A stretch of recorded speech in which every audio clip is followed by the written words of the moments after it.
man, tennis preacher, the prophet, the psychic, and the pastor.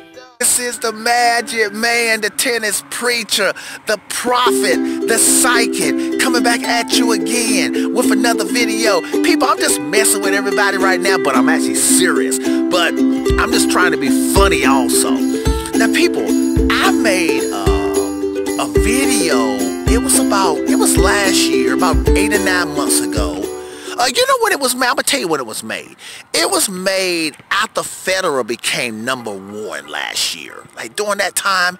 And it was called, y'all can type in just Tennis Prophet on YouTube. Type in Tennis Prophet. And it's titled, How the Narrative Can Change. Yes, people, the narrative can change. It can change in tennis. It can change in life. But we're talking about tennis now. And basically what that means, you may be saying, well, Magic Man, what do you mean by how the narrative can change? Well, people, I mean exactly what I'm saying. Have you ever been talking about something or somebody one day, and the next day or the next week, you're not even talking about that person anymore, and you talking about something that you had no idea it was going to happen? Okay, people, the narrative changed in tennis last year. Let's say this time last year, we was talking about Federer. Federer just won his 20th major. Then Federer went to, whatever the tournament was. I can't even think of the name of it now. I don't know if it's Amsterdam or whatever. And then he won. He became #1 in the world. It was all about Federer. All about Federer. And then the narrative changed. Federer lost against Del Potro in the final of the Indian Wells, and then it really changed. Federer lost, first round against Kokonakis in the Miami. Bam, the narrative changed, man. Think about last year, during the spring.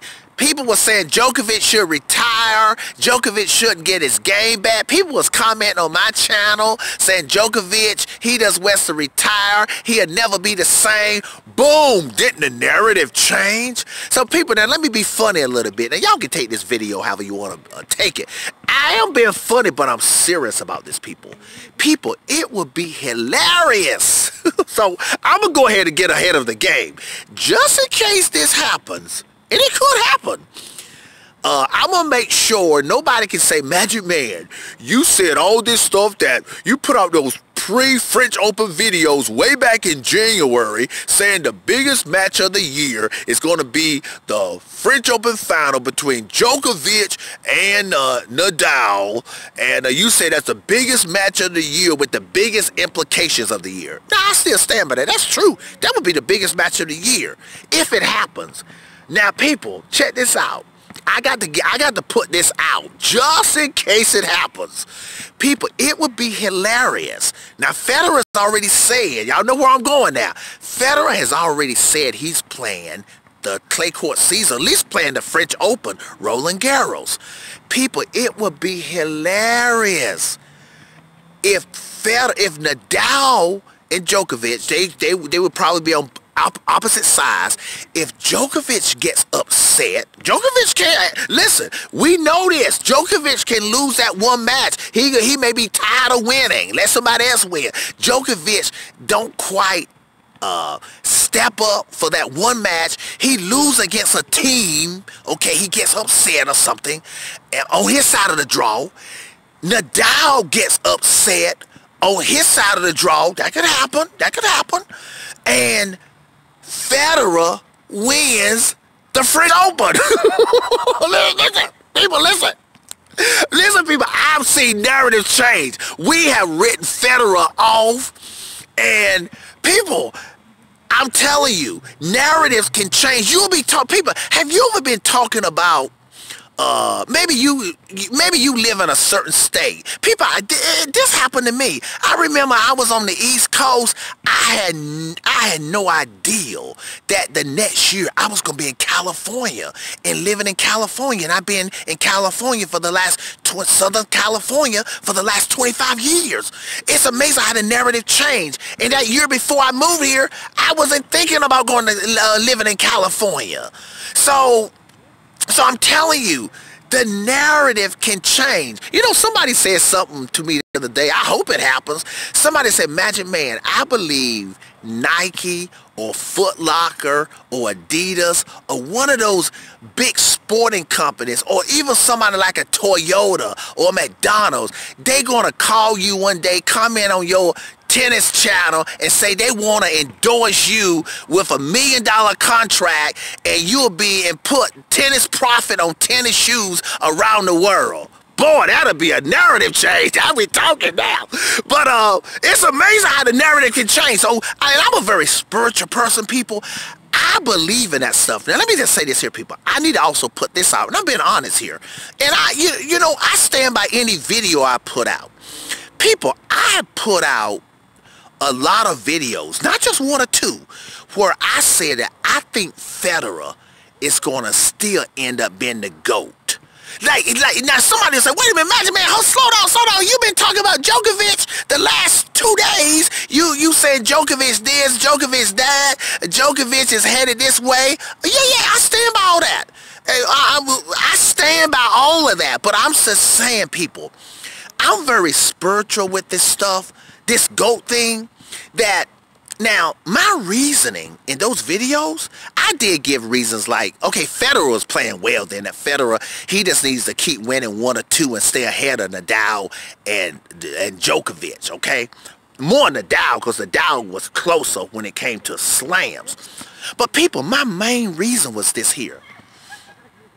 I said that, and this is spiritual, now y'all don't have to believe this. I said that if Nadal and Djokovic was going to pass Federer, they would have already done it. Now, I'm talking spiritual talk now. For example, Nadal would have just already done it. Why has Federer has been around for 20 years? Why hasn't none of these guys passed him yet? So why, if somebody came up to me, and Djokovic, when Djokovic was almost, if Djokovic would have kept on the level that he had 4 years ago, Djokovic probably would have passed Federer, but Djokovic got injured, he had personal problems, and he wasn't able to do it. So I always had this thing, and I'm not quite as confident about it now, that Federer would still some way just end up with the most slams and end up arguably the GOAT. There's definitely some doubt there, but still arguably end up the GOAT. Just maybe, who knows what'll happen. Djokovic could get injured, or Federer may luck up and win. Not even luck up. Federer is good enough. Maybe he'll get the level going again and have some resurgence and win another major. But my main reason was this here. I always said this here, that I just always felt that if Djokovic and Nadal were going to surpass Federer, they would have already done it. Just think about it. It ain't like the GOAT debate just started. It ain't like Federer and Nadal just started fighting out for who's the GOAT 2 years ago. This has been going on, man, for how many years? And Federer is still like on top. Okay? No matter how great Djokovic look now, the narrative can change. How do we know Djokovic could get injured? And one thing Djokovic said in his interview that I talked about, he said the number one thing for him is to forget Nadal and Federer and all that stuff. He said forget even playing well. He said, Djokovic said it's the number one thing for him is not to get injured. Because if Djokovic gets injured again and has to go through some 1 year or 1.5 year of rehabilitation and surgery, he'll never catch Federer then. So, but let me get back to that French Open thing. People, that would be hilarious. If Federer, Nadal gets upset, Djokovic gets upset, Federer wins the French Open. And people, Federer can play very well on clay. And I'm going to say this here, people. That game Federer plays now, you know, Federer, he don't go for a lot of aces now. And Federer, I told y'all he's hitting that old top spin now that I sort of didn't think was good for the hard court in the Australian Open. He's hitting that old top spin where he's lifting and hitting a lot of high top. That's good for the clay. So that would be hilarious, people. I'm telling y'all. Now, I'm not saying that's going to happen, but it could happen. And listen, if Nadal and Djokovic go out and Federer got an easy draw, He get in the final. I don't even care if it's against team. I can see Federer beating team in the final. I don't care what anybody say. For that one match, I can see that. So I just thought that was funny. I just want to put that out. Now I'm going to get back. But I just want to throw that out. How the narrative can change. I can tell you. People, I don't know what we're going to be talking. We may be talking about Djokovic 5 months from now.